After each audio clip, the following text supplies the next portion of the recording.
પંજા નાખતો આવ્યો સિંહ ડાલામાં તો કાળ જાળ ડાઢાળો હાલ્યો દેતો ડુંગરા ડણક. સવારમાં જતા હોય દીકરી દીકરાને હગપણ કરવા નીકળી અને ડણક સંભળાય પગરખાં ઉતારીને, હે નરસિંહ તારા સુકન થયા છે, અમારે ફતેહ થઈ ગઈ. તમે આમ મને ઓલું થાય, આમ વાત કરું થાય. આજે પણ એ કલ્ચર છે. તો આ દુનિયાને ખબર પડવી જોઈએ. એ દ્રષ્ટિથી લોકો નેહડામાં અને ગીરમાં આવવા જોઈએ. ખાલી જોવા નહીં, ફરવાની મજા આવીને જંગલના હાવજ જોઈ લીધો. એટલી જ પાછી હાવજ ઉપર કરવા જેવું છે સંશોધન આપણા. સિંહ એક જ એવું છે જેને તમે પ્રાણી કદાચ ન કહો તો ચાલે.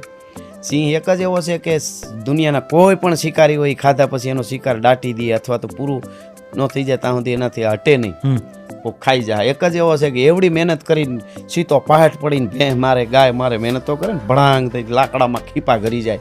એને તકલીફ તો હોય ને, પડે ને શિકાર કરવામાં. ભેહું શિંગડા મારે, છતાંય માર્યા પછી ધરાઈ રહી એટલે 1 કિલોમીટર કરમદીના ઢુવામાં જઈને સૂતો હોય. અને પછી અહીંયા ગીધડા ને શિયાળિયા ને કાગડા ને બધા ખાતા હોય. કોઈ દી એવું નથી વિચારતો કે આ મારું ખાઈ જાય. બસ એ પછી ભૂખ્યો થાય બીજે દી આવે, હોય વધ્યું હોય તો ખાય, નકર નીકળી જાય.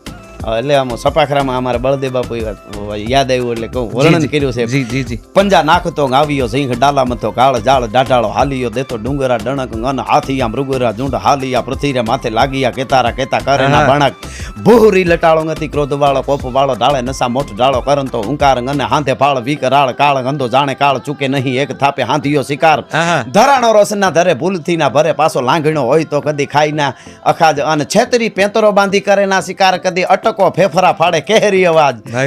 ઈ જે હાવજ છે ડાલા મથો છે તો એના ઉપર તમે વિચાર કરો. ઈ જોતો નથી કે મારું આ ખાઈ જાય.